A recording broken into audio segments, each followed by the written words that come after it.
always going out. We're always going out, always going on holiday, international holidays. Went to Mexico, India, Africa. We had a few more planned. It's exhausting, but I don't usually tell Chris this because I still go to work.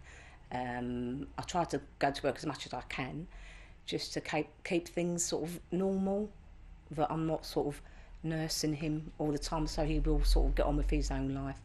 And I do love my work, which Chris knows, and it's very, very tiring, but I just sort of, well, I'm not ill, so, and I don't moan, and I thought, well, what have I got to moan about? So I'll just try and carry on. Well, with his daughters, they can't get enough of seeing him, and also with the grandsons.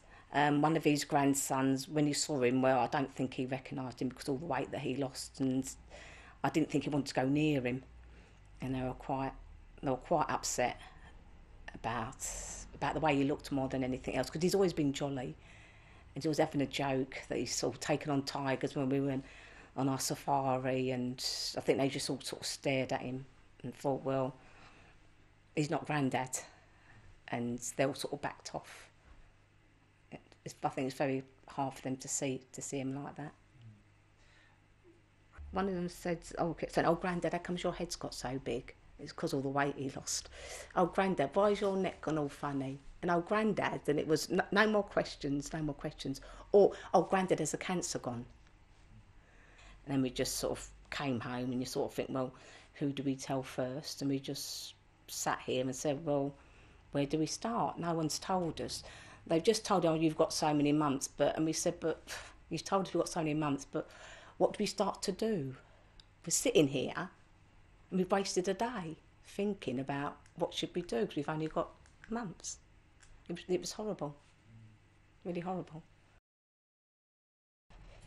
I just think it's the way the world is. It's the way things was. You didn't bother with, say, health and safety. No, I don't feel anything at all.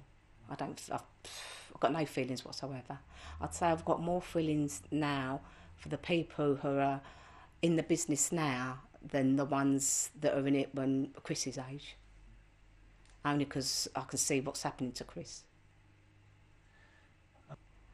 I'll just think of them, am I coming to work tomorrow, or is Chris going to say to me, "Do you have to go in?" And that's how I take every day. I take every day because of Chris, how he's feeling, and then I decide what I'm going to do. Now I think it's going to be harder then because the energy's not there. We're both tired, but Chris is tired of his illness, and I hate to say I'm tired of not looking after Chris, but it's exhausting. And I wouldn't say that it's exhausting, but it's not I wouldn't say physical, it's the mental. And your brain is just so tired mentally, it's unbelievable. But then I thought, as I always say, well, I'm not the one I'm ill, I'm not the one that's ill. And everybody says to me, "Well, how are you doing? How are you doing? You know, you're the other half, how are you?" And I say, "Well, I'm fine because I'm not ill." And that's my saying. Nothing wrong with me, I'm not ill, so I'm fine. I'd say the only thing I say I do miss is laughter. We don't laugh like we used to. And I say to everybody, that's what I miss, the laughing. Because we feel now there's nothing to laugh about. So just think of the impacts it'll have on your family. So once you've gone, your family is still there to try and get over it and try and live with it. But it can be prevented, your family won't have to go through it.